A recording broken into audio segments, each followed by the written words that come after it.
Hello, students. Hi, Alizar, Benny, Cree, Leslie, Matt, Paulina, and Tamiki.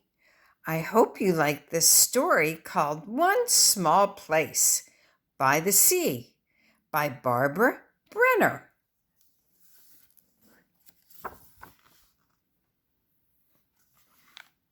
A tide pool, one small place. This one's no bigger than a bathtub. It lies among rocks and weeds at the edge of the sea.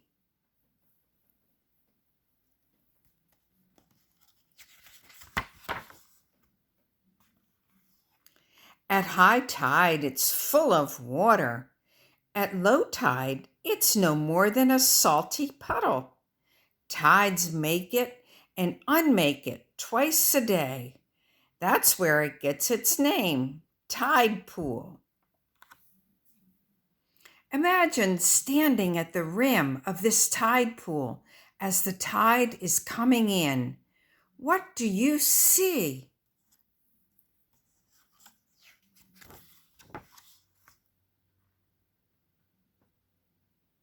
Dozens of small animals and plants jumbled together, over, under, next to, on top of one another. After a while, your eyes begin to sort them out.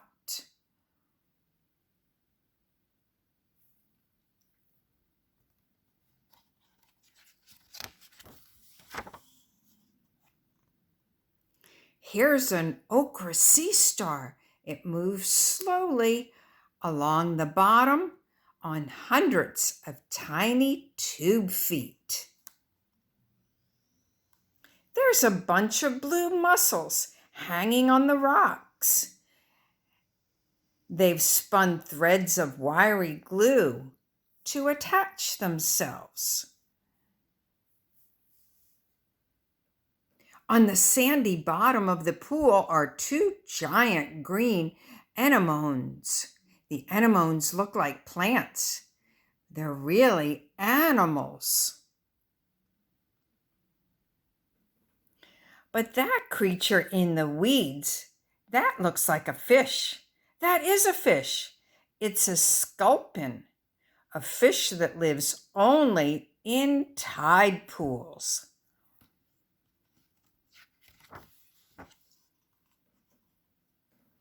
Now you're looking more closely. You begin to see smaller and smaller things. Hermit crabs, turban snails, periwinkles, limpets, chitons, and a rock covered with barnacles. You lift a tangle of seaweed and surprise, worms, bugs, and snails, no bigger than a baby's fingernail.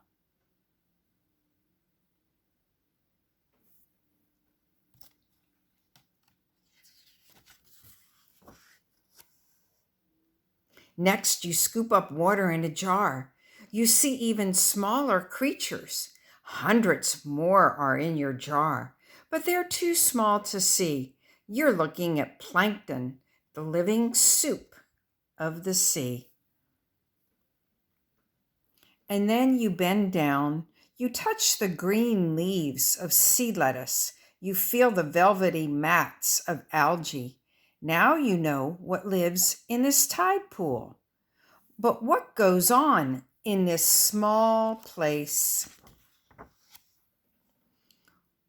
Watch the incoming tide. The first waves splash over the rim of the tide pool. Fresh seawater filled with plankton pours in. Here comes food. The mussel shells open. The plankton filled water spills into the open shells. The mussel's gills act as strainers. Water out, plankton in. The barnacles join the plankton feet. The tops of their shells open. Out come their legs.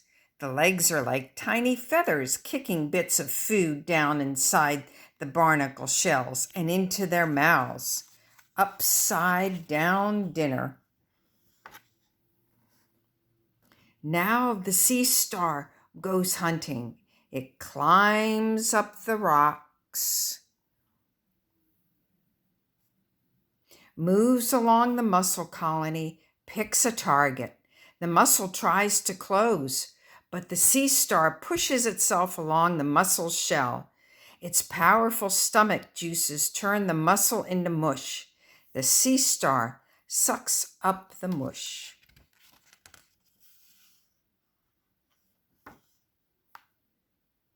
A turban snail glides by. It picks up the scent of the sea star. Alarmed, it moves away, but in its haste, it brushes against the tentacles of one of the anemones.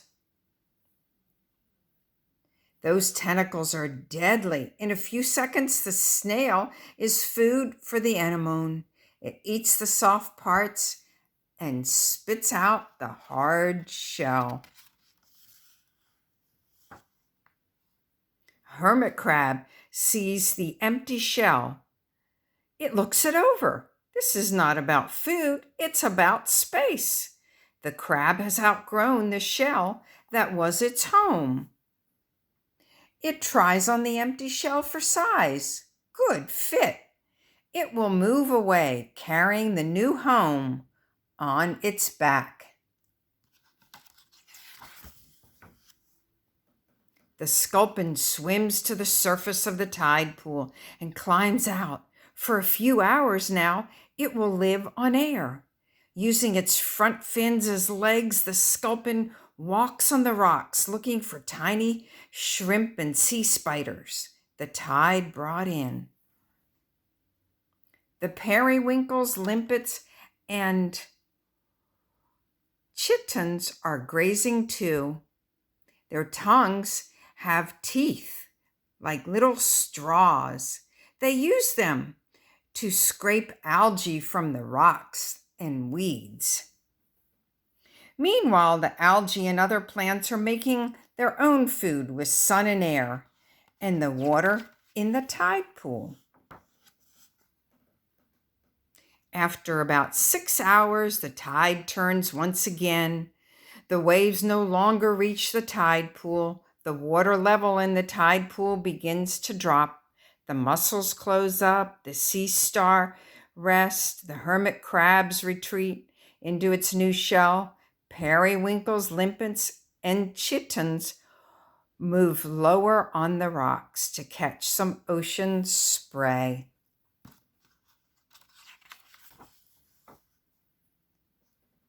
The sculpin comes back to the tide pool and swims toward the bottom. The anemones shrink. Plants stop making their own food. It's downtime at the tide pool until the tide comes in again. Nothing in nature lasts forever. A sea star might eat all the mussels here. Then there would be an empty space in the tide pool. New animals and plants would drift into that space. The tide pool would look different and be different. Or a gull might come by and gobble up the sea star. Without the hungry sea star, the mussel bed might outgrow. The tide pool would get too overcrowded. Some things would get squeezed out. Some things might die. The tide pool would still be a tide pool, but it would change. There are tide pools all over the world. No two are exactly the same size. No two hold exactly the same animals and plants. But some things are always the same. Every tide pool in the world depends on tides.